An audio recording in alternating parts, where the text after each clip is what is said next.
Good morning, everyone, and welcome to this online policy dialogue on protecting our oceans, our future, what can EU do, organized by the European Policy Center. And my name is Stefan Sipka. I'm a policy analyst at the EPC, and I will be moderating this event. So today we talk about oceans and marine environment, because this is an extremely important topic, and oceans and marine environment are crucial to preserve our environment and to sustain our economy and society. Oceans play a key role also in climate action, climate mitigation, adaptation. It's rich in life, and together with the other ecosystems, it forms a global biodiversity network that sustains our life even when we are not aware of it.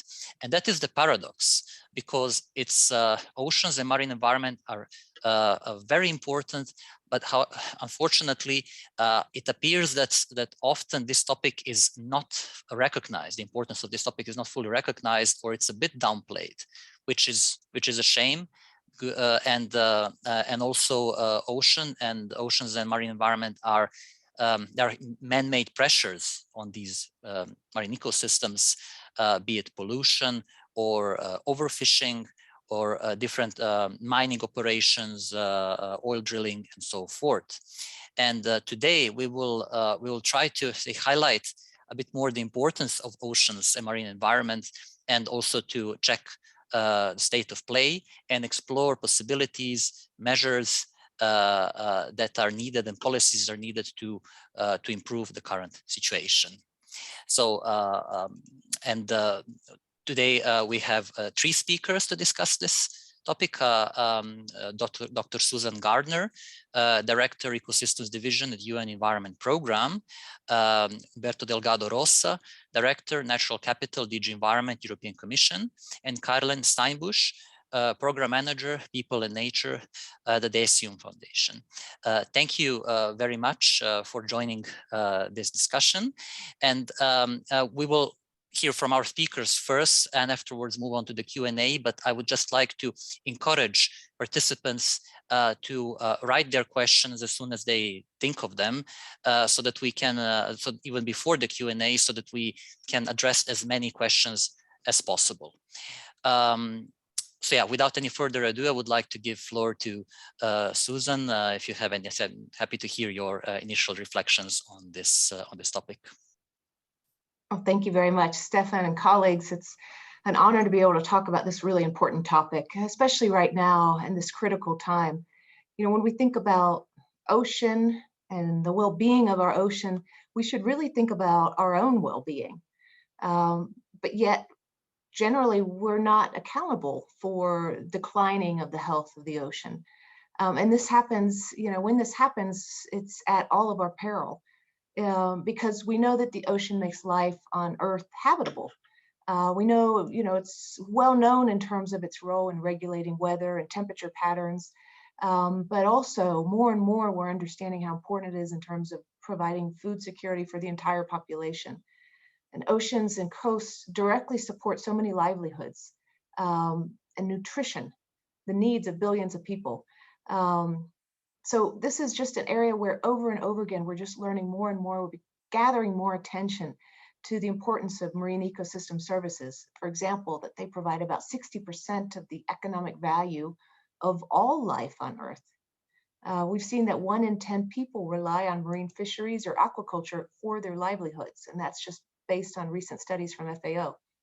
So when we think about the treasures of the ocean, we also sometimes overlook their importance just for cultural significance and spiritual and recreational benefits that they provide, as well as very often we find that there's life-saving medicines that can be achieved from better understanding our oceans. But we do know that as we talk about the triple planetary crises of biodiversity breakdown, of rampant pollutions and climate instability, we know that the oceans is facing that same storm of all three. And from UNEP's perspective, when we look at our midterm strategy, we see oceans very much aligned with all three pillars of our strategy. On climate, it's critically important that to recognize the role that oceans play as a carbon sink. That's through the ecosystems as well as through the absorption in the water. Ecosystems like mangroves, seagrass meadows, salt marshes have a very important role to play. And when we can protect or restore ocean habitats, including the food webs within them, then we can actually have significant improvements in sequestering carbon dioxide from the atmosphere. And it's been shown to be 4 times higher than actually terrestrial forests. So this is super important. Coastal mangrove forests store more carbon than any other forest on Earth. We've seen studies that show that oceans absorb as much as 90% of the additional heat and carbon emissions that have been trapped in our atmosphere. But we do know that the capacity is not unlimited. Over the next century, there could be 100% or 150% rise in ocean acidification. And that would affect all marine life as well as the services that the ocean provides for us. On biodiversity, it's projected that 70 to 90% of the world's coral reefs could be lost under a 1.5 degree scenario, more than that under a 2 degree scenario warming. And there's a lot that we can do in terms of turning around the wrong incentives. Studies on subsidies to the fishing industry estimate that there's about $35 billion per year of subsidies. Studies looking at, for example, fish stocks in the Mediterranean Sea show that 6 out of 70 stocks, which is less than 10%, are qualified to be in good environmental status based on the European Environmental Agency's definitions. We know that we've lost 20% of global mangrove cover and about 30% of global seagrass cover, and continue to lose. About a football field of seagrass is lost every 30 minutes. So those are areas where ensuring that we've got the right kind of incentives and protections in place is really important in terms of the biodiversity role from oceans and seas. On pollution, there's a lot of conversation right now on pollution, particularly marine litter and plastic pollution. The idea of the ocean being a dumping ground is no longer sustainable. You've seen statistics very often about we were releasing 1 dump truck of plastic into the ocean every minute, but also things like eutrophication from nutrient runoffs is so important. Nearly 80% of nutrients that are used in fertilizer and agriculture end up being lost to the environment.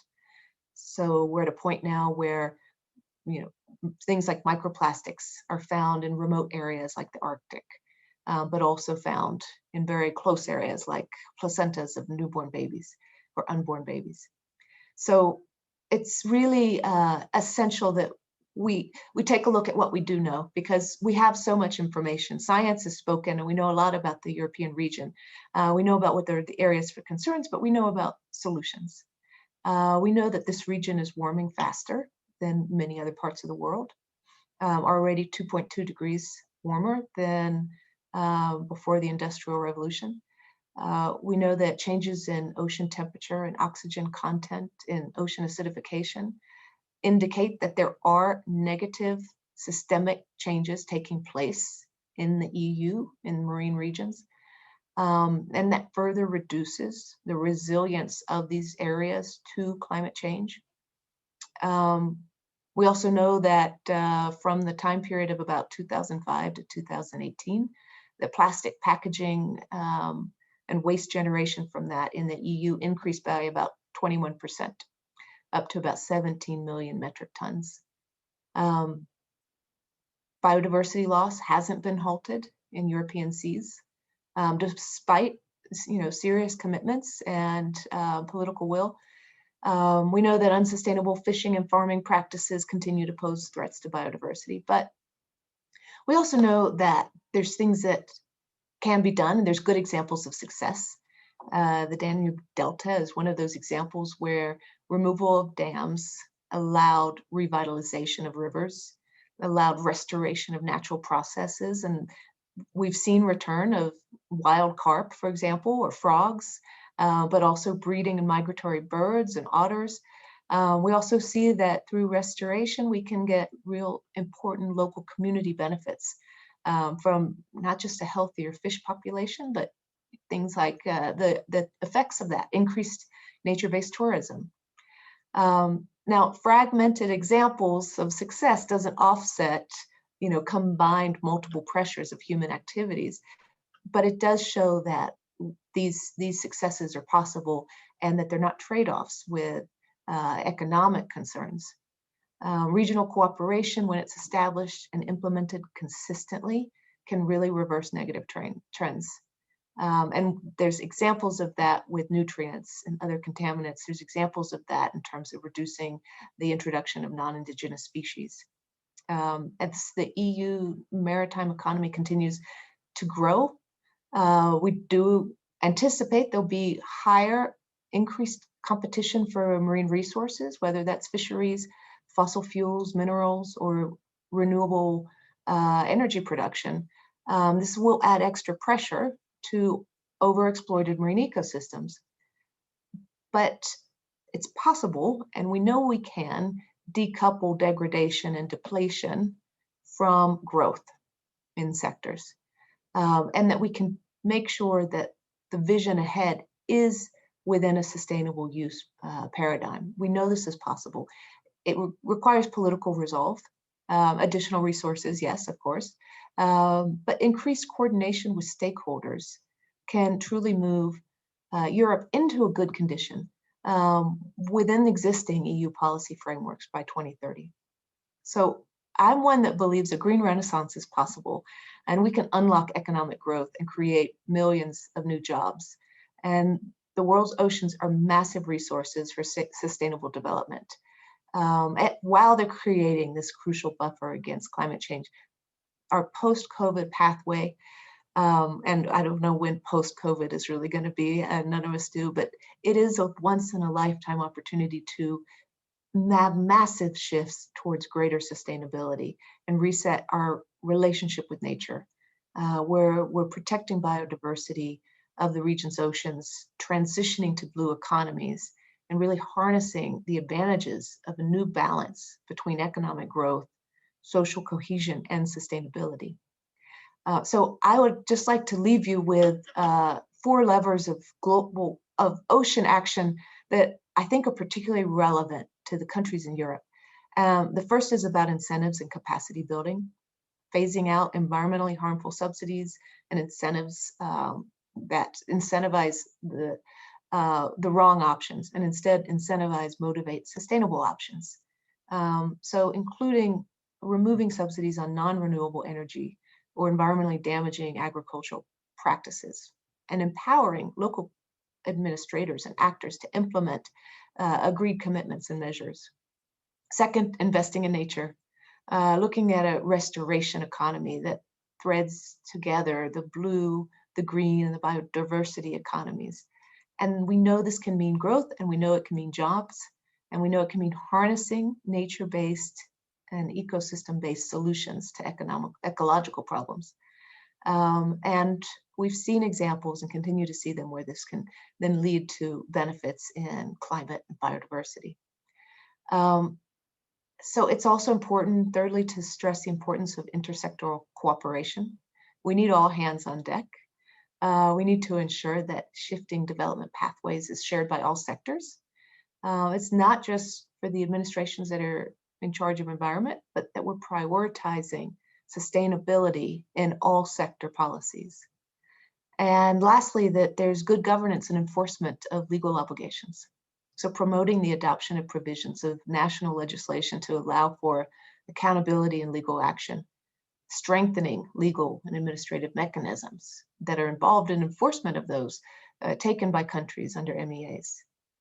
As part of the UNEP Regional Seas Program, the Barcelona Convention unites 21 Mediterranean countries and the EU and many partners within this unique legally binding framework for policy and implementation, working in full unison to fulfill the vision of a healthy Mediterranean Sea and coast that underpins sustainable development of this extraordinary basin, really can be a framework for a pathway forward.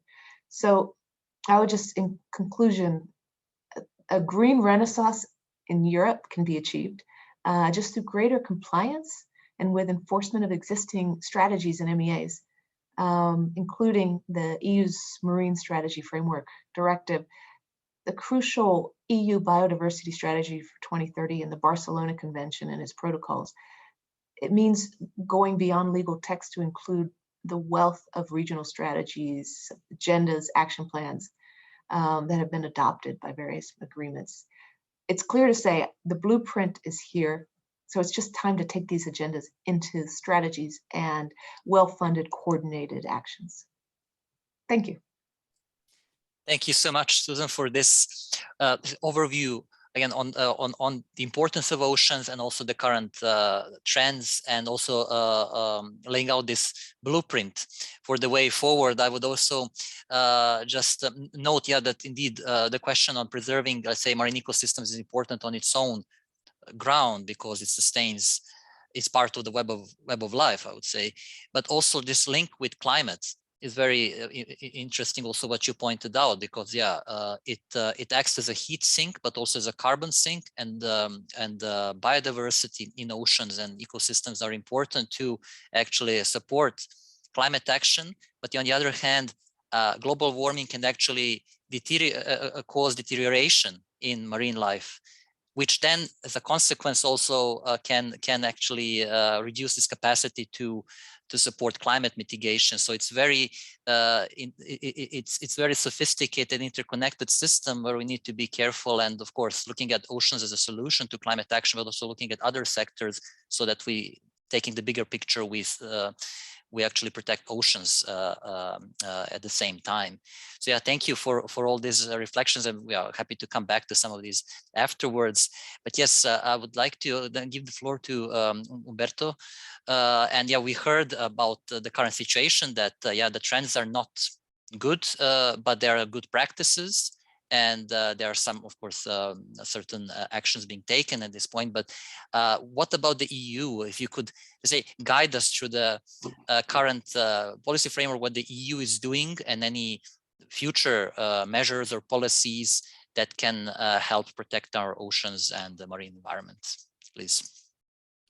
Thank you, Stefan, and great to be with all of you. Thank you also for these introductory comments you've done. I actually want to start by saying that indeed, you know, the biosphere is one, all linked through cycles and flows, but we are land mammals, and we often kind of forget or take as granted or downplay the oceans, as you say.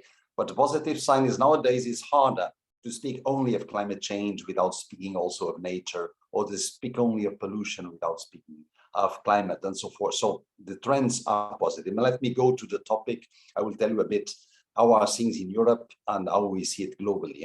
Well, in Europe, I think it's fair to say that we do have, and Susan hinted at that, we do have an holistic and comprehensive marine policy which tries to install an ecosystem-based approach. If you think of the Marine Strategy Framework Directive, but also the Water Framework Directive, the Birds and Habitats Directive, they also deal with the ocean, the Common Fisheries Policy that's striving to push us into sustainable use of resources.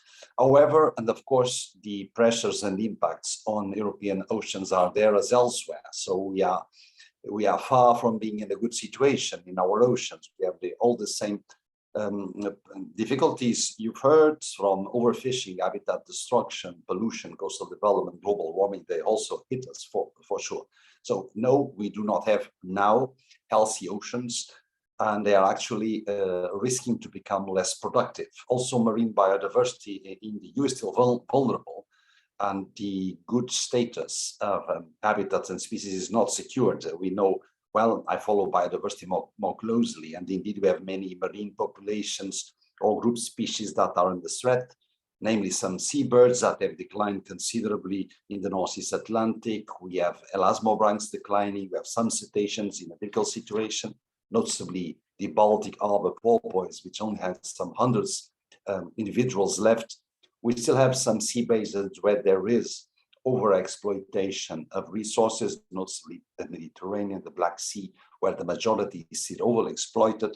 So as I said, the Common Fisheries Policy has helped a lot towards achieving sustainability, but a lot more needs to be done to to make the fish stocks remain within the maximum sustainable yield.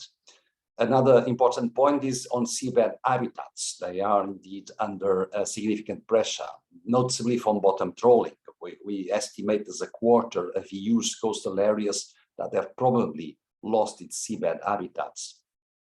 We do have marine protected areas and a significant and increasing network, but as elsewhere, not all of them are properly managed. So there's a lot to do also on designation and effective management. And we do have a problem with the invasive alien species also in the ocean. We have a regulation to address them, but a lot to be done. So we have a lot of problems. So we could say, well, then the policies have failed, haven't they? Well, not quite so, in the sense that the evaluations we have done, we call them fitness checks, both at the Birds and Habitats Directive or at the Marine Strategy Framework Directive, they show the policies are right. There's a lack of implementation or ambition, if you want, or resources to put them in practice. That seems to be where the problem is. So what's next?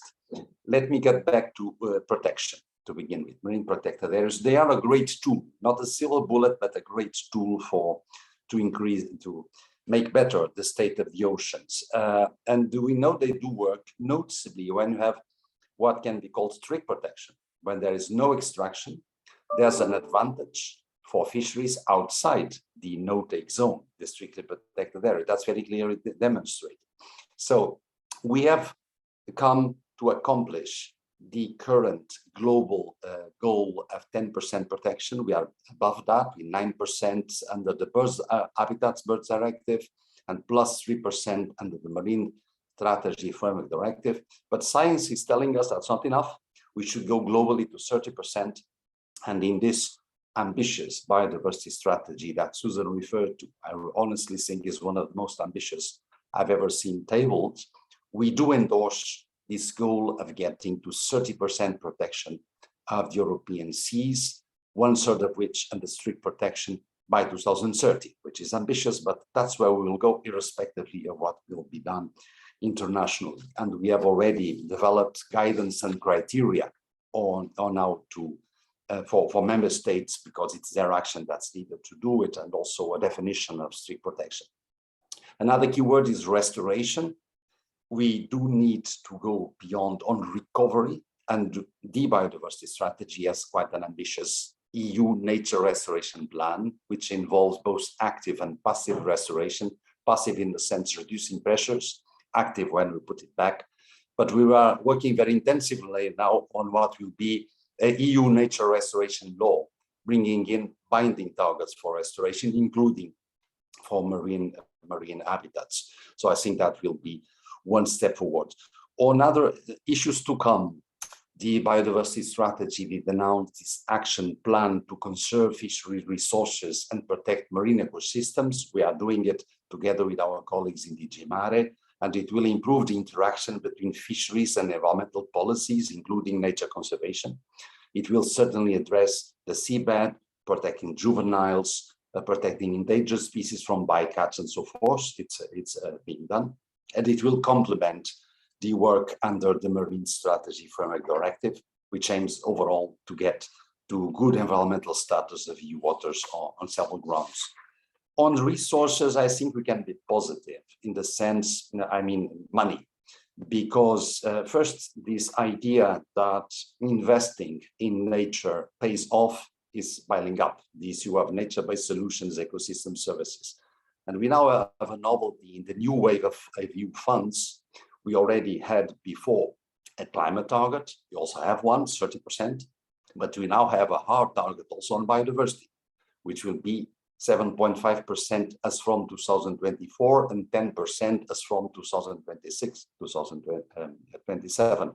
So this will, there's of course a synergy between climate finance and biodiversity finance. They go in the same direction, but I think it's an important novelty. And we have many instruments under these funds that can be applied for marine investments. If I'm not exhausting my time, just a word then on the international panorama. You know, when this commission started, there was a key sentence in the political guidelines of our president that said the EU should lead on biodiversity as it has done for climate. And you only have one way for the EU to lead, which is by example.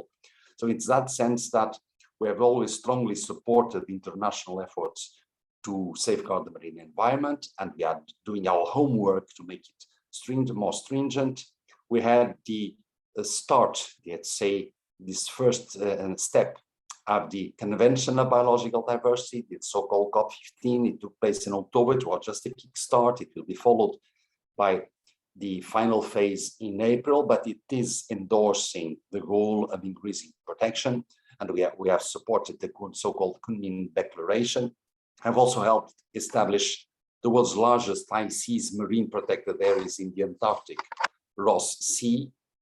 At UN level, we are on a way, in a good way, I hope, to conclude negotiations on the international legally binding instrument for the sustainable use of marine biological diversity in areas beyond national jurisdiction, which is very fundamental. Recently, it was agreed an international moratorium on fisheries in the high seas of the Central Arctic Ocean. So multilateralism is providing some results, and we do aim to see, we are doing a lot of efforts to expand the network of marine protected areas towards East Antarctica and the Weddell Seas. There are some resistance, but we hope that that will be sorted out. So in the end, we do hope that this new global biodiversity framework to be negotiated in COP15 peace when it ends up, that the oceans will be well covered. We cannot pass within them towards by 2050 having all marine ecosystems in a good shape. And we should not forget, of course, what we do on land affects the oceans. What we do on the oceans affects us on land. So things are interconnected. Thank you. Thank you so much, Humberto, for also for this very good overview of the current policies and measures taken by the EU, also when it comes to protecting ocean in Europe, but also globally. And indeed, a lot has been done, and of course, more can be done, and there are additional policy initiatives, as you mentioned. But indeed, arguably, very important thing is to actually apply these rules, to implement and to ensure that all the agreements are actually enforced in order to move forward. Thank you. And Karlijn, yeah, we heard about the state of play and also the EU's policy framework on the matter. But then happy to hear from you any additional reflections on what was said before, and also any, let's say, suggestions from your side also on any on what measures are needed, or if you can highlight any good practices also that could then be used and potentially be scaled up in order to protect our oceans and marine environment. Please, the floor is yours. Thank you. I prepared a presentation. I'm not sure if it's able to be shared. Thank you. Yeah, first of all, I'd like to thank the European Policy Center for inviting Adessium Foundation to participate in the policy talk. And it's an honor to be invited to join this panel with Mr. Delgado, Rosa, and Dr. Gardner. So my name is Karlijn Steinbusch, and I'm a program manager at Adessium Foundation. We are a private foundation based in the Netherlands, and we aspire to help build a society in which people live in harmony with each other and their environment. And we support initiatives and organizations, which are civil society organizations, that are committed to an open and just society, healthy ecosystems, and equal opportunities for everyone. And within our marine conservation strategy, we focus on the protection and restoration of the Mediterranean Sea. Next slide, please. So you might wonder, what does a Dutch private foundation do in the Mediterranean Sea? Well, the Mediterranean Sea is home to more than 17,000 marine species, which is between 20 to 30 of endemic species. And the Mediterranean is the most overfished sea worldwide. So in 2020, the FAO found that 75% of the assessed Mediterranean and Black Sea fish stocks are overfished. The Mediterranean fisheries are very important to the region. Fisheries contribute to regional economies by generating revenues and providing crucial jobs. So 3 years ago, Adessium decided to focus its marine conservation strategy on the Mediterranean Sea after assessing the need to revert the negative trend of overfishing and receiving an ask from civil society organizations for support to address the biodiversity crisis in the Mediterranean Sea. So what we do is we support civil society organizations that take concerted action to increase and strengthen marine protected areas and to address overfishing in the Mediterranean Sea. In the next slides, I will present some measures that our partners are advocating for. I will sometimes refer to the Mediterranean and other times to Europe. Overall, we see a need for more government action in terms of more protection, more transparency, and more control and compliance. The next slide, please. So with the new biodiversity strategy, the European Commission proposes to increase the EU's network of marine protected areas and other effective conservation measures to 30% by 2030, as we just heard from Mr. Delgado Rosa. We think this is a great ambition. Today, only 9.7% of the Mediterranean Sea has been designated for protection, and only 1.3% of the Mediterranean Sea is effectively protected. So the current protection is clearly insufficient to reduce the ongoing grant of biodiversity loss. An obvious measure is to increase and strengthen marine protected areas. Our partner, Oceana, which you see on the left, along with other NGOs, are asking the EU to phase out destructive fishing practices, starting with an immediate ban of bottom trawling in all marine protected areas. Bottom trawling disturbs ecosystems by affecting seabed integrity, generates large amounts of bycatch, and can disturb carbon retained in seafloor sediment. More than 150,000 signatures have been collected of citizens who support this measure. It will be interesting to see how Europe will follow up on this in the action plan which is being developed. Next slide, please. So the second action is to ask for more transparency. Another one of our partners is Global Fishing Watch. It's an organization that aims to advance ocean governance through increased transparency of human activity at sea. By creating and publicly sharing map visualizations, data, and analysis tools, Global Fishing Watch enables scientific research and drives a transformation in how we manage our oceans.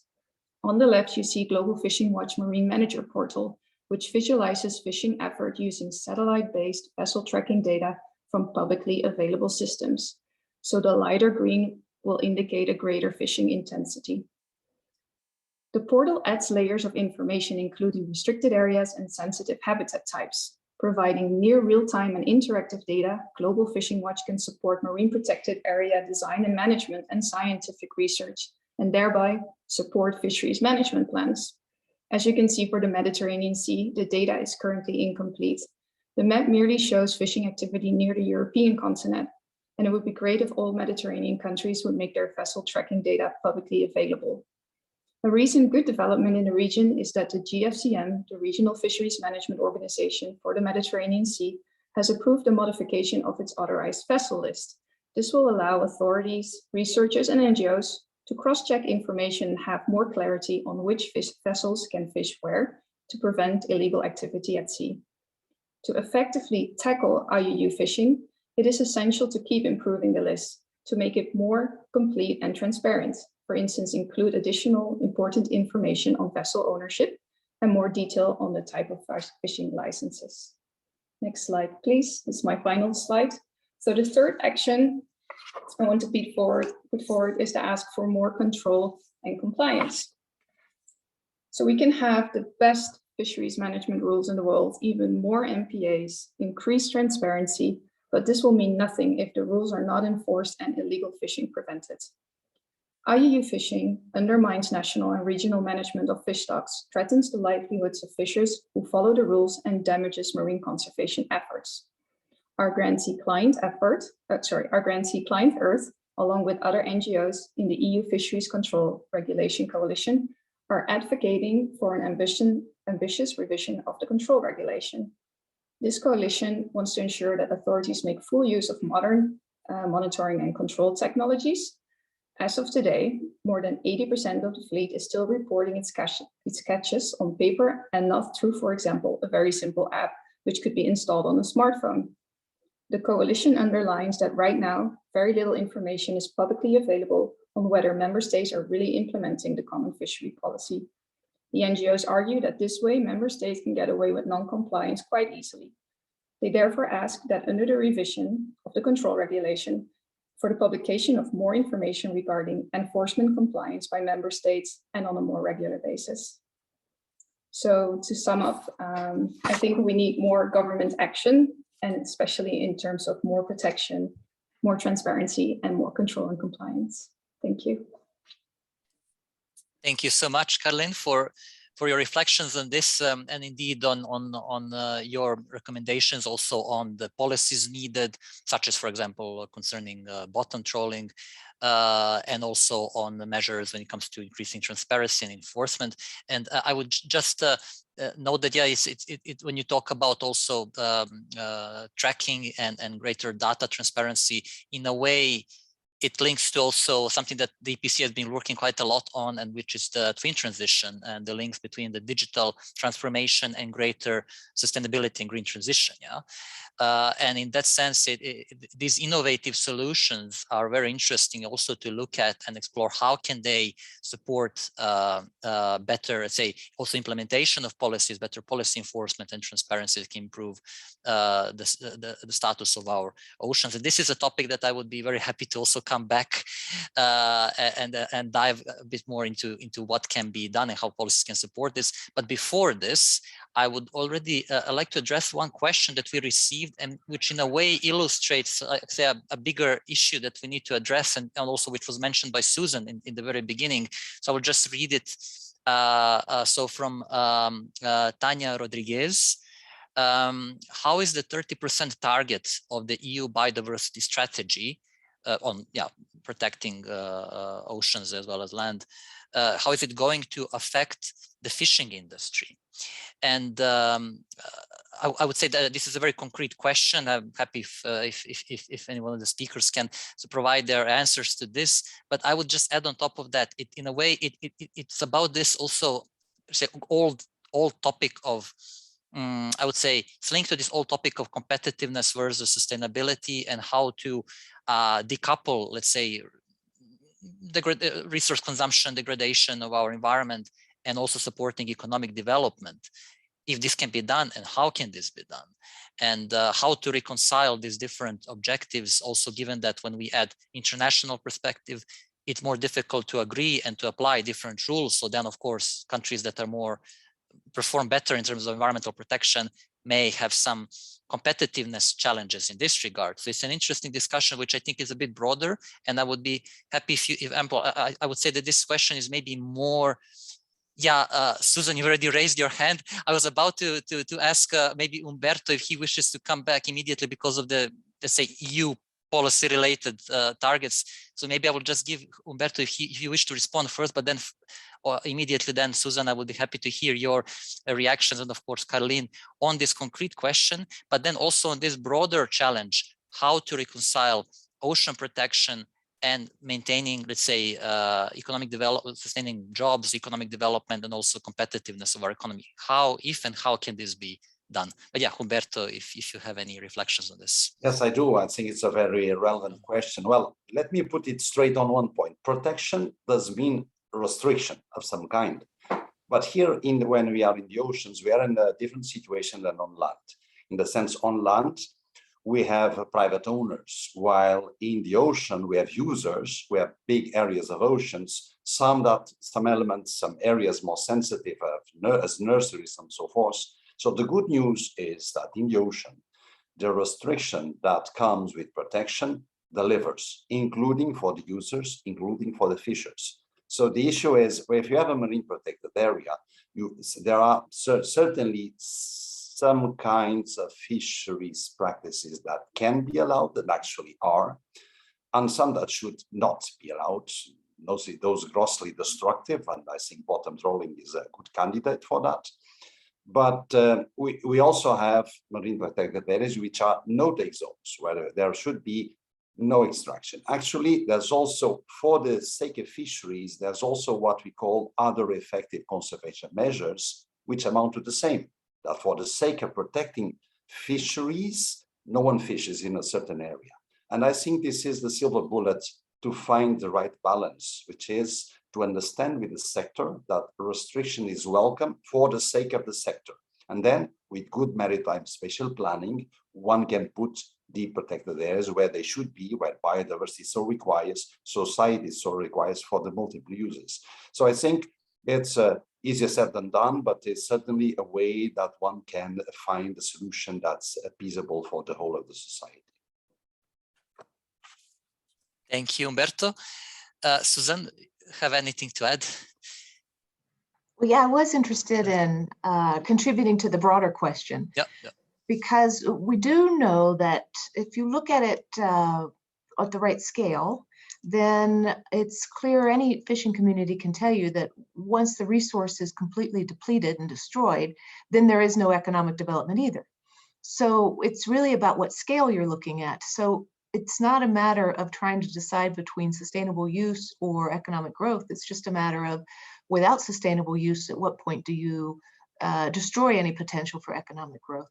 And so Humberto already, I think, made the key points, but we have great examples of blue economical development, where working together with local communities to get the details right about what aspects of the resources can be sustainably, continually managed, and where are the needs to, at some time frame, back off to allow the resource to restore.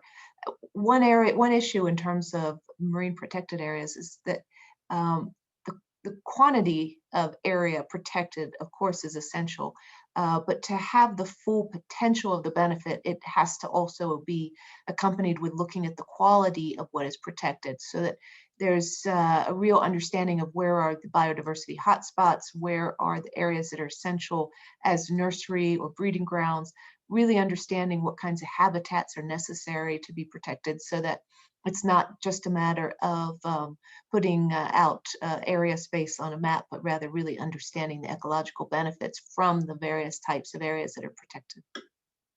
Thanks. Thank you very much for your response on this. And indeed, it's about protecting oceans in order to maintain our capacity for actually economic development in the first place. And we sometimes, quite often tend to overlook this, and there is no conflict between the two priorities necessarily. Depends how we approach it. And of course, yeah, it's not only about the numbers, it's about focusing also on the quality and where are the hotspots, as you say, that actually need intervention and greater protection. Karlijn, I don't know if you would like to add anything on top of this, let's say, discussion on the impacts on fishing industry. How can the impact be minimized, also based on, let's say, any good practices, innovative ways, how we can support this kind of synergies between, let's say, economic development and ocean protection. Any points or thoughts that you can add on this? Yeah, I think it's just important to have inclusive participation of all stakeholders. So there are examples, for instance, in the Adriatic Sea, where a fishery restricted area has been developed, the Yabuco Como pit, along with a lot of scientists and also fishermen, to identify what area exactly needs protection and what levels. And over time, the fisheries now also see that this actually leads to spillover effect of more biomass, so more fish, larger fish, and then in the end, economic prosperity for the sector. So I think these things can go hand in hand, nature protection and economic prosperity for the sector. And also, just to add on top of that, how do you see that these practices that already exist, how can they be scaled up? What do you see, say, the role of policies, and if there are any more, let's say, tangible solutions like that can create an enabling framework, policy enabling framework for the upscaling of such practices that are already there, but still a bit, let's say, limited to certain regions, to certain organizations being involved. It also builds on another question we got from Felipe de Lampe, also on, on the question on sustainable fishing. And can we talk about sustainable fishing and aquaculture? And yeah, indeed, there are good practices in that sense, but can we actually move more towards that model, or how restrictive should we be, and how much we can actually just transform the existing practices, so to say, how much margin margin there is, I would say. And yeah, and I mean, of course, the question on marine litter steaming from the fishing industry on top of the plastics that come from plastic packaging waste and so forth. So if you have any additional thoughts on this, Karlijn, happy to hear. Oof, well, I mean, I think there is a policy opportunity now with the new biodiversity strategy, and Mr. Delgado, Rosa can maybe say more about this, but I believe there's a restoration directive perhaps in the making. So I think it's really important to see what measures and what the text will look like in the end, and what decisions will be made there, for instance, on to what extent destructive fisheries will be possible in marine protected areas.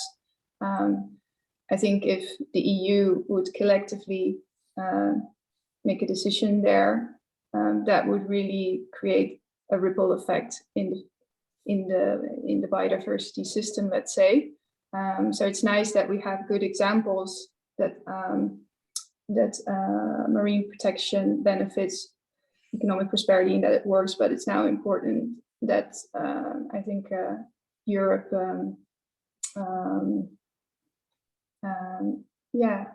includes this in potentially the restoration directive,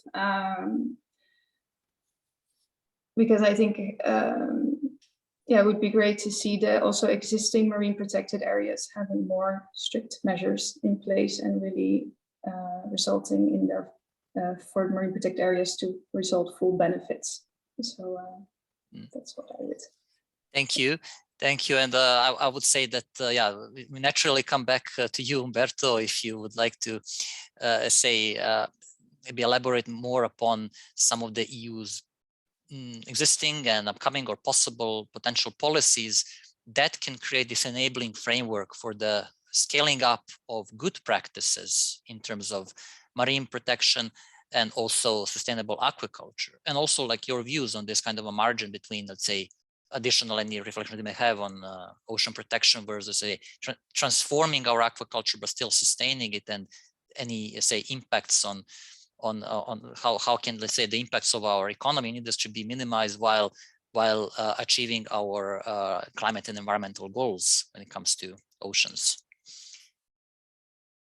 Okay, let me then tackle the issue. Can we have sustainable fishing and sustainable aquaculture? Well, fishing can certainly be sustainable if you look at it at this angle. Fishing is a form of predation, but predation is natural in natural ecosystems. So we can certainly devise, conceptualize ways of extracting a share of what's the production of the oceans without putting in cause this renewability of that production. This is the essence of it. Are we there? No, we are not, especially worldwide, or including in the EU. We are doing efforts to get there, but we should not equate fishing as a synonym as unsustainability or unsustainable fishing. The same applies, in my view, to aquaculture. I often say, you know, when we eat a tuna steak, we are eating a wild animal. Imagine that the meat we would have in human consumption will come from wild animals everywhere, zebras, etc. So there's quite a responsibility on what we take from nature. So it's certainly a good idea if we can domesticate and rear and cultivate the species we consume instead of only relying or taking them out from nature. So aquaculture, again, as a concept, is a good concept, and it can certainly be sustainable. Now, there's a lot to be tackled to ensure that sustainability. Where do you put it? How do you deal with the pollution that can derive from it? What kind of organism are you producing? Is it an exotic alien species that will escape? How do you feed them? Is that sustainable? So there's a lot to think about, but I think aquaculture is a good candidate, if properly conceived, to become one element of what we could call this regenerative economy, where you do come in with an activity. Yes, you do extract something for humans, but you give back to the ecosystem more than you take. And I've seen some players trying to go in this direction. Now, a very important point is this issue of plastic and marine litter. And actually, I did not say in the beginning, but in this zero pollution action plan that we have approved as a follow-up of the Green Deal, there's a call for a 50% reduction of plastic litter by 2030, which is quite ambitious. Most of plastic comes from land, let's not forget that, but plastic from fishing gear is a problem, especially also because of ghost fishing. So I would say that we certainly need to devise alternatives to fishing gear that are not based on plastic or that are based in materials that nature can take care of. There was fishing before there was plastic. So we need now to innovate, not necessarily going to the Middle Ages for sure, but to innovate, and this area of plastic in fishing gear will certainly be one of the spots. Thank you, Humberto. Yeah, also for opening, let's say that the topic we have been focused on, for a good reason, on fishing and overfishing. But indeed, one of the consequences of fishing is also plastic littering, and of course, plastic littering comes from other sources, also from land. And this is another issue, which is causing pollution and environmental degradation, which then again hampers our attempts to achieve our climate targets, as was discussed in the beginning. Maybe just one brief question. So you would say that say aquaculture has a future as a sustainable aquaculture, and there is also, we can compare it also with, say, wild catch, in that sense. And but how have there been any, say, discussions and comparisons in terms of, let's say, prioritizing one over the other, or the effects of, let's say, turning aquaculture and turning fully sustainable, and how are we to prioritize this if we say that we can make fishing more sustainable, not to phase it out fully? How do you, are there any reflections on this, on aquaculture versus wild catch, and under which conditions can one be more preferred over the other in terms of environmental protection or any, say, economic consequences? If there are any additional insights that are available from your side, you can share. I don't have a lot to add on that, because it's not an issue of pushing away fisheries so as to have only aquaculture or vice versa. They need to complement each other. What we can't go on is extracting more from the ocean than the ocean can replace, which is the path that we are in. So I don't follow aquaculture directly. What I can tell you is a bit of the reflection comes on, there are some forms of aquaculture, not necessarily fish aquaculture, which look very promising, noticeably algae production. They seem to have a huge potential to be more sustainable than several forms of agriculture to begin with, and to have excellent nutritional capacities. So that's one of those that I know that in the Commission there's some reflection, but it's not in my direct remit anyway. Thank you. Anyways, good to know at least on some, let's say, sketches of what the discussions taking place. And indeed, I think this is a very important topic that we can't have any final conclusions on this. But yeah, there are different kinds of views, of course, on the future of fishing and aquaculture. That's still my impression is that this question is still a bit open, and we'll be still discussing this in terms of achieving environmental and climate objectives. But then turning fishing and aquaculture sustainable, if we, let's say, go if we continue with that practice, and again, it very much is linked to the objectives, the high-level objectives that we want to achieve by mid-century. But in any case, it's good that different angles are covered and different alternatives also, such as, for example, using algae or just trying to substitute food which is causing environmental or climate impact, or trying to reduce the impacts as much as possible. So it's good that we have at least some insights on what is going on now, and happy to follow further on this. Susan, do you have any also additional reflections on this? Is coming back to your initial point on trying to decouple economic development also, and while maintaining ocean protection. If you would like to elaborate a bit more on this, and building on what the previous speakers said. Yeah, I think that Humberto made a great point about, how many wild species do we feed the world with globally? And one of the big differences when it's on land, you can see it. You can either see it, from a high vantage point, from an airplane, from a satellite. You can see it. It has been much, much more difficult in the history of fisheries development to be able to really identify and document changes in populations over time. Of course, there's extremely good models now available, but that's been one of the reasons why management of fisheries is so much more difficult than being able to look at terrestrial species or habitat loss. But I think that Karlijn made a really excellent point in her description of some of those very exciting digital innovations in terms of increasing transparency, whether it's through a global fisheries watch or any other kind of sources that get information out there, because it both allows for better enforcement, of course, which is always essential, but also to identify if there's some policy gaps, because you can now see better what's happening because you have that transparency.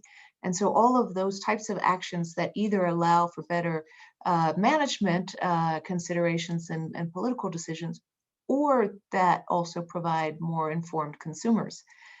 Because as consumers, we're getting better and better information all the time, which can provide consumers a lot more power in terms of having, be able to vote with their decisions, with their forks, with their shopping cart. We have at UNEP a Clean Seas campaign to try to raise awareness about plastic pollution, try to understand the sources and be more aware when you pick up a straw or you choose whether or not to bring your own shopping bag. We recently launched the Pollution to Solution report from UNEP just in October that begins to say, like, these are the kinds of solutions, these are the kinds of actions that are needed to just try to provide more information out there. So I think that this idea of ensuring that we have transparency, and particularly when we're looking at effects of comparing how to use a habitat or how to invest in different growth of economic potential, be it aquaculture or fisheries, that extra information and the transparency of that information can be really critical to lead us down the right path. Thank you very much, Susan, also for highlighting the importance of transparency and information as a basis also to make any future decisions. And yeah, we'll come back also on this innovation question, but I just would like to address also some of the upcoming questions. And Susan, we could, I think, still, if you could, then we can start with you. I mean, there is one question which is, I guess, more general from Philip Hohenblum. Yeah, littering and marine shipping. Could anyone please elaborate a bit on that? I guess I can say it's linked to the fishing gear being used, such as nets, and that they are basically left in the oceans, and then they contribute significantly also to plastics pollution on top of what we leave on our beaches and different plastics, single-use plastics or packaging plastics that is left as waste. So it's about the fishing gear. But yeah, Susan, if you have anything on top of this to add to this question, but actually the more importantly, I wanted to touch upon what Annika Hedberg asks. So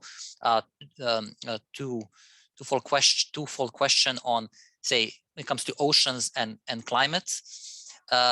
And so it says the first question is from COP15 to COP26. Is this potential fully recognized when it comes to oceans as carbon sinks? So is this possibility fully recognized in COP15 on biodiversity and COP26 on climate? And also if you have any reflections on who are the leaders versus the laggards in the global discussion on this. I mean, I guess what you can provide, anything would be helpful. And the second question is, can you comment on the challenges and prospects with measuring and verifying related emission reductions?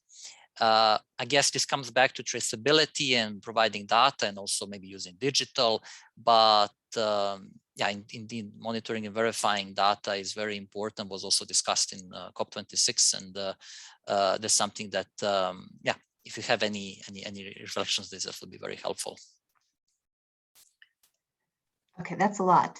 Well, let me start by saying that we're very excited about the momentum that is growing on the lead up to the UN Environment Assembly meeting that'll take place in Nairobi in February and March this coming year, 2022. There's this enormous conversation that is coming into the Assembly about global action for legally binding approaches to deal with plastic pollution and marine litter.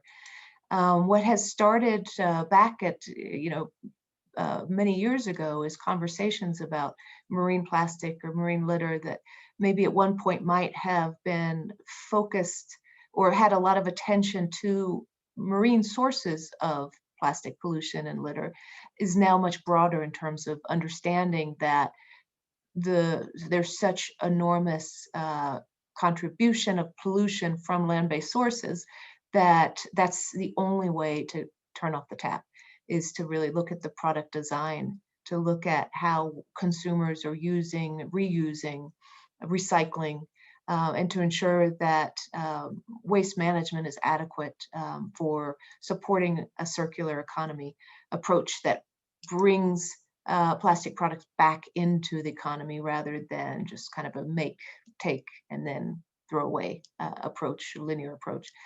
So there's very exciting conversations happening right now in terms of how to address the issue of reducing plastic pollution in the ocean, but truly across all ecosystems. And so marine fishing gear is an area that has had a lot of attention through marine-focused multilateral conversations where there has been a lot of attention. One of the things that would be important in a decision at UNEA would be not to duplicate work that's already being taken elsewhere. Leaders in terms of recognizing ocean as really important aspects of both biodiversity and climate. Certainly the small island developing states have been out in front and very vocal and raising alarms for quite some time and really leading the pack. And this more and more we're seeing in the awareness of ocean as part of the solution, and more awareness of the importance of ensuring that ocean management and ocean considerations are incorporated in the thinking in terms of how we ensure that we're both looking at mitigation as well as adaptation, certainly.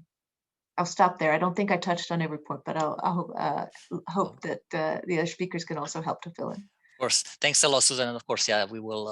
It's a question for everyone, I would say. And of course, if anyone wants to jump in, by the way, just raise your hand digitally or physically, and I'll be happy to give you the floor so we can keep it even more interactive. But yeah, thank you, Susan. Yes, Humberto, I would like to ask you also a similar battery of questions. So one is on, say, a bit more on climate and oceans. How do you see these developments under COP15 on biodiversity, COP26? In your view, how do you see these linkages? To what extent are they established on the role of oceans as carbon sinks? And also any expectations for COP15, the second part next year? How do you see these current discussions and existing and potential future interlinkages? And also the question on plastics, if you have any additional reflections on this. It also builds on what one of our participants, Mr. or Ms. Soriano, asked, what is the actual status of the regulation on plastic and microplastic when it comes to water pollution? If you have anything to add up on what you said already, this would be interesting points to hear about. Thanks. Thank you, Stefan. Let me start by carbon versus the ocean. Well, for sure, if I remember well my numbers, there's more CO2 absorption through phytoplankton than through all the forests in the world. So for sure, there's quite an enormous role of the oceans versus the climate. Now, there's a key issue that we should keep in mind. And on recognition of this, I know no one that denies this role of the oceans. Now, a key issue, what I was going to refer is these three little letters, MRV, monitoring, reporting, and verification. I think that's really the key of success of the Paris Agreement for Climate approach, where we can measure and see how things are going from the pledges. That's actually what I think we also need for biodiversity. Yes, it's a bit more difficult to measure biodiversity in ecosystems than, let's say, CO2 concentrations, but science is evolving and I expect more of that. So where my intuition tells me that the difficulty on ocean carbon lies nowadays more on the accounting and attribution to each country, how much that counts, than to non-recognition. We have seen the keyword ocean coming more frequently also in the climate summits, including COP26. And by the way, nature also, the issue of nature and climate was very present also from stimulus of the UK presidency of COP26. And I've referred already to this keyword of nature-based solutions is very present. So now COP15, I don't think we will sort out the climate equation in the biodiversity summit, but this link is certainly very present, noticeably through nature-based solutions for climate. So I do expect that, including, I think, in the UNEA meeting that Susan referred, one point of discussion, if I'm not wrong, is on how to properly define nature-based solutions, because they must deliver for the climate, also for nature. We should not adopt fake nature-based solutions just as some that I could imagine. So again, on monitoring, reporting, and verification, plus nature-based solutions for climate and beyond, I do think that will be two key issues for COP15, I would expect. On plastic, I forgot. Yeah. Sorry, on plastic, the first one comment, there was one question on littering versus shipping. You refer that's the fishing gear for sure for maritime shipping, but people may have the idea sometimes that the plastic in the ocean is because the ships throw their garbage in the ocean. That certainly has happened. I'm sure that still happens to a certain extent, but there's a lot of regulation nowadays on how ships must deal with the waste they produce. So let's not forget, most of plastic comes from land. Most of microplastic comes from land, from our clothes, from our tires, from many uses. I don't have fully updated information on how our plastic strategy is developing. The only thing I do remember, because it's not in my direct remit, but I do remember that on bio-based plastics, there will be initiatives coming soon and consultations as from January, and that's certainly also an important topic. Thank you much for shedding light on these topics on COP15, COP26, and on the plastics. Yeah, indeed, there are some interesting developments, and also, and it's important to follow to interconnect these different agendas also. And there is an important impact on plastics from the fishing industry, but also from land, and it comes back to us also as consumers, and let's say other policies that are covered mainly by either the plastic strategy or chemicals regulation and so forth, that need to also, that are piece of the entire puzzle if we want to reduce plastics pollution to our oceans. Humberto, just also would like to use the opportunity to address, there is a question from Antea Bitsa-Kioglu. What could be the role of multilateral development banks in the effort to clean our oceans? With a blue economy partnership for the Mediterranean, for example, combining investments with policy reform, helping these efforts. It builds upon what you discussed about investments and the financial instruments, but if you have any additional reflections on this particular topic, would be happy to hear already about this.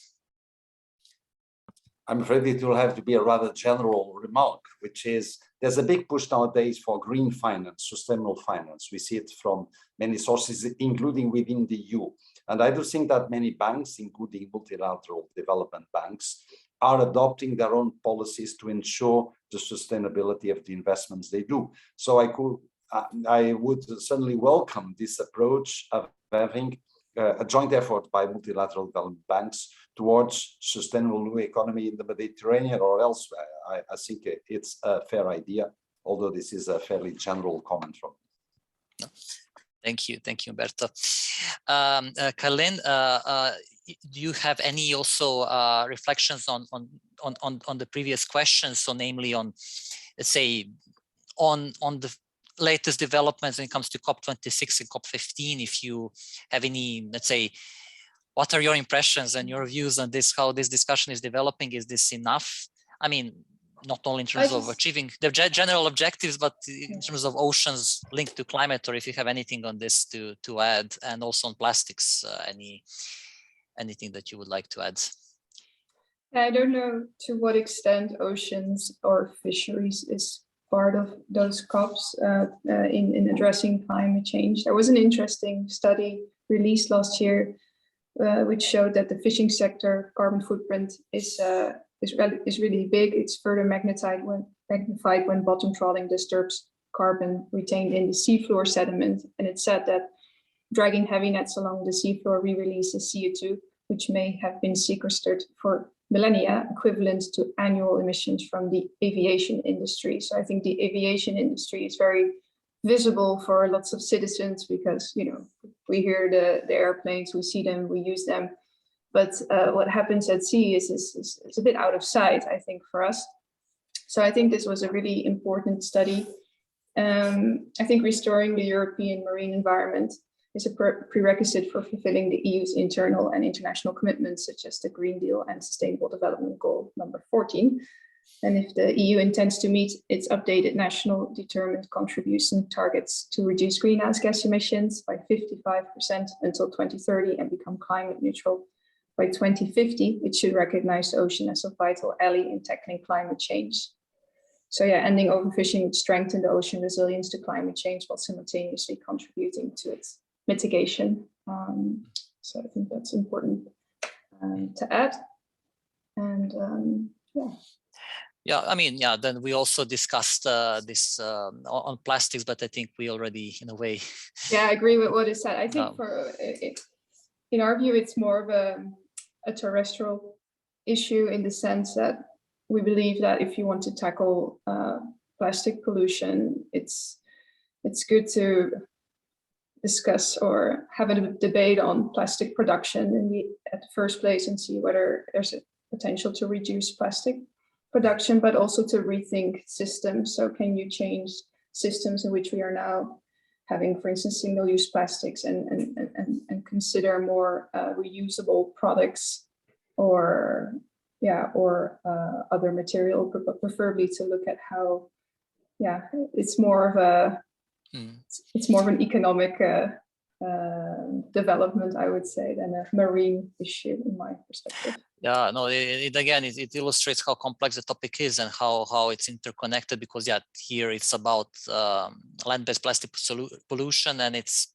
basically about circular economy and how to link circular economy and then marine biodiversity, ocean protection, and climate. So then we become aware of the complexity, which doesn't, of course, it's not an excuse that the current situation, but that definitely it's a very difficult question to address. And it's important to move on different fronts to actually in the end secure the well-being, the health that our oceans are and will remain healthy. Then also we had this question, which is also on the Mediterranean was mentioned specifically. I don't know, also from your work, Karlijn, if you have anything to add on the role of this multilateral development banks in the efforts to clear our oceans, and would the Blue Economy Partnership for Mediterranean combining investments with policy reform help in these efforts? Like any, let's say, additional reflections on, say, financial instruments, financial support that can help. And of course, based on your previous work on Mediterranean, in the Mediterranean, what investments, what incentives are needed to move forward?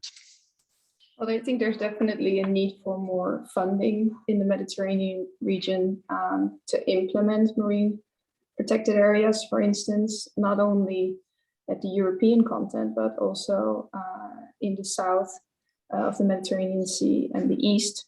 I think there's a role that private investors can have in helping implement a sustainable blue economy. But I also think there from the European continent, there's also a need for instance, doing more mapping of the sea bottom to identify sensitive habitats.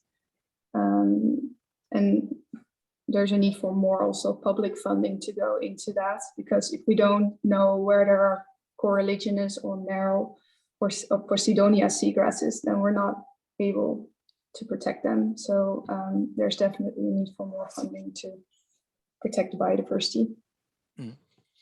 Yes, I see. And then it comes back to the question on data and information and monitoring. And yeah, this is the question I wanted to open also with other speakers. And you touched upon the question of transparency and tracing. If you have any let's say, already some additional points on the role of data, Earth observation tools, digitalization, Karlijn, any based on what you already mentioned, if there is anything you want to say, then we can, I will move with the role of innovation and digital in supporting oceans.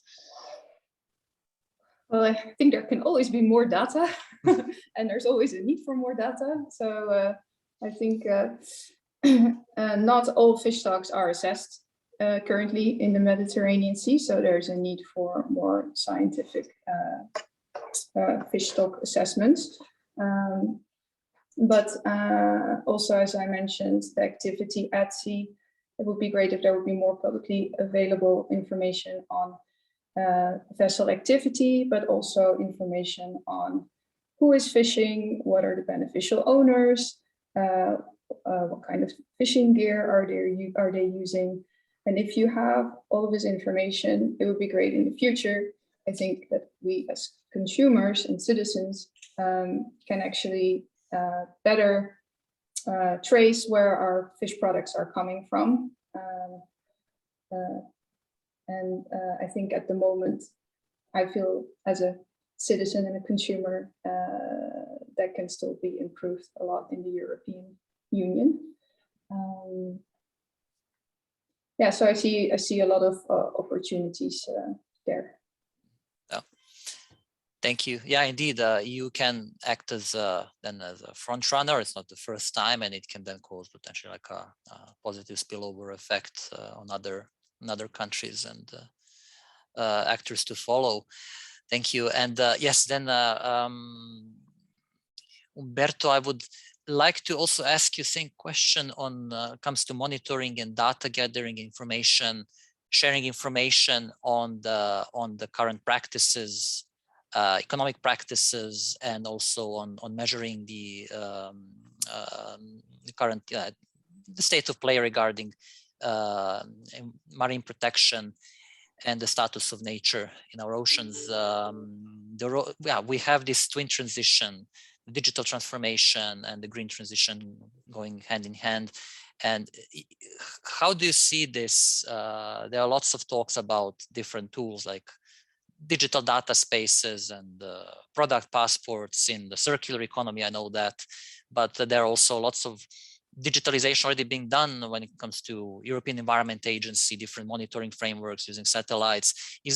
Can more be done, and how to actually use these innovative digital solutions to gather more data or to improve the quality of our data as a basis to actually develop and implement our policies on ocean protection? Yes, yes, more can be done and more will be done. That would be my summary, in the sense that, as you say, there are now two twin revolutions coming. One is the green revolution and linked with the digital revolution.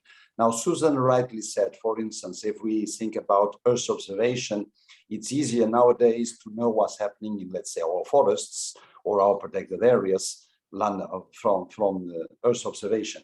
In the ocean, it's not quite the same because there's the water issue. But one thing which is certainly easier nowadays is to know where is a ship, what is that ship doing, is it doing it in a rightful way. So those that would expect, oh, I'm here alone in the ocean, so I can do whatever I want irrespective of regulations, will have a harder and harder time. That's no way to tackle one's activities. So I can only say that this is a natural trend. Yes, it will take investment, regulation, and some patience, but I believe this will be a very significant input for environmental policies overall, and certainly for marine policy also. Thank you. And yeah, because we don't have a lot of time, I just want to use the opportunity. There was just one other question on the interlinkages between river pollution and ocean pollution. If you have, if Humberto, you have any reflections on this, how is the EU tackling, in what way this interaction between river pollution and oceans? There was already, Susan mentioned the Danube Delta as a good example, for example. Yeah, but if you have any insights on this, could be helpful. Yeah, there's a simple insight. They are certainly linked, but that's fully recognized in the EU policy. Just look at the Water Framework Directive that does tackle pollution, including in the coastal areas nearby. So there's no way for one to think that we can solve ocean pollution without sorting out river pollution. And if you take a look to the Zero Pollution Action Plan, it's a very integrated, coherent, and holistic approach that certainly encompasses that. The issue of the Danube, it's another element, let's say, on river health, we can say. It's not only pollution, of course, it's having a good ecological status, and that does require some free-flowing capacity that we are aiming to increase. That's also tackled, for instance, in the EU biodiversity strategy. So this element of restoration certainly helps also to tackle pollution and overall river and ocean health. Thank you, Humberto, for these insights.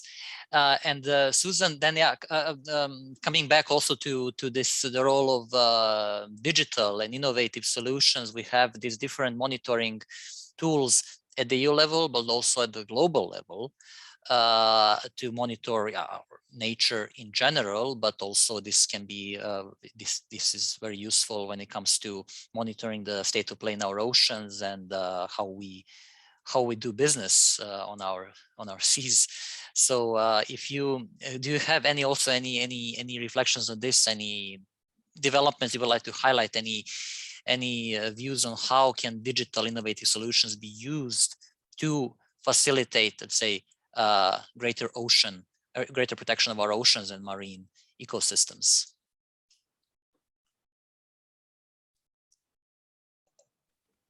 So I'll jump in unless Karlijn wants to answer first. I mean, I think it's just enormous potential. You know, you look at what we can do with facial recognition, and you would think, you know, being able to identify a fish on board a vessel shouldn't be, you know, outside of the scope of reality now with the existing technology. So there is enormous potential both in terms of fisheries, but also in terms of habitat mapping. And that's something that we talked about restoration earlier. With the beginning of the UN decade on ecosystem restoration, one of the key issues to address from the beginning was how do we decide and determine what should be the priorities for investments in restoration. And UNEP together with FAO are very keen to be leading in this UN-wide decade. To really start out by mapping sensitive habitats to ensure that there's a scope of different types of critical habitats so that it's not just only restoring mountaintops across the planet, but really looking at the variety of different types of services that are provided by ecosystems and ensuring that local communities are involved. And you know, we talked a bit about that with fisheries, but broadly in terms of ensuring that in processes to look at areas that are key from an ecological standpoint and a nature-based solution standpoint for restoration, that there's the community involvement in those decisions. Because I think, you know, when we look at restoration, what's exciting about restoration is it's about repairing the damage of the past, you know, in essence. And so that is essentially a message of hope. And I think that's something we're hearing more and more from young people who we haven't talked about, you know, the ones who inherit the planet, but also the jobs and the future economy. And also are going to have, you know, their own children to feed one of these days. So that we really give youth a path forward so that they can see that there's hope for not just inheriting what was left for them, but that actually they can restore and envision creating that balance between economic growth and environmental health that I think they're more aware of perhaps than many of us were decades ago. So, so I think that connecting the young generation is looking at technology very different than 30 years ago. And so I think that that will be a natural way that probably the next generation will approach leadership on these issues. Thank you for this reflection, Susan. And indeed, it's an interesting point also about the generational shift and a greater emphasis and different approach to using digital tools, and also the greater emphasis also on communities and their role, and yeah, supported by the policy framework that this can be there are synergies to be exploited in this regard using tech, and also directed towards ocean protection that can also move us forward. Yes, indeed, Karlijn, I believe you also wanted to add something, and this is, since we basically have less than 5 minutes left, this will be the let's say an opportunity also for just a final round of closing remarks from everyone. So Karlijn, if you want to add on top of what was discussed, and any final conclusion recommendations from your side on this topic. Wanted then as a conclusion to highlight one technical innovation which I find very interesting, which is called remote electronic monitoring. It's a technique that's already being used a lot in Australia and also in some fisheries in Europe. And it's a technique in which CCTV on board, so cameras, can help identify fish caught. And I think it's a great way because there is a landing obligation which requires all that the fisheries land all the fish caught on the dock. And if we have better insights in what fish are being caught, we can better manage our fisheries and also identify and trial potentially selective gear and see how to improve fisheries. So I think it's a really great technological innovation. And I know that some of our partners were pushing to get it into the control regulation, which is currently being revised. It still has to go through the trilogue negotiations. And a bit unfortunate, I have to say, for us, the Green Deal and the goal for more digitalization came after the start of the revision of the control regulation. So I'm really hoping that with the development of the Green Deal, we can give a little bit more push still in trying to see if some of these proposed measures of our partners can still be included in the revision of the control regulation, because I think digitalization is something you see in all sectors, and it's going to benefit fisheries enormously. So I'm hoping that governments take courage and take action by including this new technique in the revision. Thank you. Thank you so much, Karlijn, for this last reflections on this topic. Yeah, Humberto, happy to hear your concluding remarks. And if we could just have any super brief suggestions on let's say what the EU can do to support global partners in ocean protection. I mean, not need to go into details, but any key points, what the EU can do for the rest of the world, how it can support, and then any closing and to hear your closing remarks yeah, before we wrap up. Okay, so first let's say the general remark and then what the EU can do. The general remark that was coming to my mind is, you know, in the end, we need public opinion to feed politics and politicians. No politician can just go against the majority of people all the time. And for long now, let's say the nature invoices that were reaching public opinion's perception were and are in the format of climate impacts, so extreme weather events. But some are not climate related, and they link the ocean and biodiversity, noticeably through plastic. You know, one of the invoices, you have plastic everywhere. Surprise, surprise. The oceans are full of plastic. and people hate it also because they see the whale with a plastic bag in its stomach or the seabird stranded in plastic. And no one likes to see a dolphin caught in a net and killed by maggots and so forth. So this is to say that I'm very much convinced that the support of public opinion for bold action on ocean will be maintained. Now, what can the EU do? I think first the EU can lead by example. That's a very fundamental point. We are often looked, well, first we are a big market in a way still significant. And then we are recognized and as good standard setters, let's say. So we have an influence from what we do internally. That's what's so important to fulfill the biodiversity strategy and so forth. And then we have development cooperation where we can put a lot of our efforts towards sustainability, including in the ocean, and the wider role that I hope we can play in a successful COP15. I think that's what I would hope the EU to do. And still we have quite a big chunk of ocean in our hands as EU, so we can really give the example from protected areas to sustainability overall. You're muted, Stefan. Sorry, thank you so much. And yeah, indeed, let's see how the discussion under COP15 also further develops next year. Thank you. And yes, Susan, any final thoughts also on just the entire discussion, and also any points, recommendations, what the EU can do for other global partners on supporting ocean protection? Well, I think we're seeing that the world is focused on the 3 planetary crises. So there's laser focus and attention right now on the need for urgent action on biodiversity loss, pollution, and climate action. And so I think that sense of urgency is what is important right now, that we realize we don't have time anymore to achieve the 2030 agenda. Means that this decade is essential for moving from commitments to action, to ensuring progress. And we have the science. The science shows us what needs to be done. We know what the issues are. We know the solutions. We can always learn more, but we need to act now. And we also have seen through the demonstration of the COVID recovery packages that the finance is available. And if we shift the way we're approaching building back, the way that we're approaching recovery to ensure that it's sustainable, to just take existing finance and redirect it towards sustainable approaches, that we will have the finance. And so this can be done.